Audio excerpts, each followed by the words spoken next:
Welcome to baby beats. పొట్టపై చిన్న చిన్న గీతలు కనిపిస్తున్నాయా? స్కిన్ లాగినట్టుగా దురదగా పొడిగా అనిపిస్తుందా?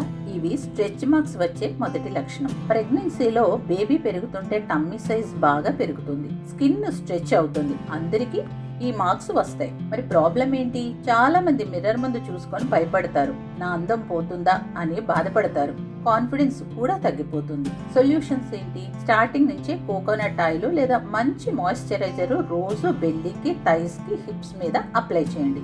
నీళ్లు బాగా తాగండి. స్కిన్ కి డిహైడ్రేట్ లేకుండా చూసుకోండి. హెల్దీ డైట్ అనేది తీసుకోండి. మీకు మీ బేబీకి సరిపోను న్యూట్రిషన్స్ తీసుకోండి తప్ప జంక్ ఫుడ్స్, ఓవర్ గా స్వీట్స్ అలాంటివి ఏవి కూడా తీసుకోకండి. డాక్టర్ అడ్వైస్ తో వాకింగ్ అనేది చేయండి. ఇవి ఇగ్నోర్ చేస్తే మార్క్స్ మరింత డీప్ అవ్వచ్చు, ఇచ్చింగ్ పెరగచ్చు, తర్వాత తగ్గడానికి టైం పడుతుంది. కానీ ఒక్క విషయం గుర్తుంచుకోండి, ఆ గీతలు అందం పోయిన గుర్తులు కాదు, ఒక తల్లి తన శరీరాన్ని మార్చుకుని బిడ్డకు జీవం ఇచ్చిన గుర్తులు. అది మాత్రం గుర్తుంచుకోండి. అవి మీ స్వీట్ మెమొరీస్. Thank you.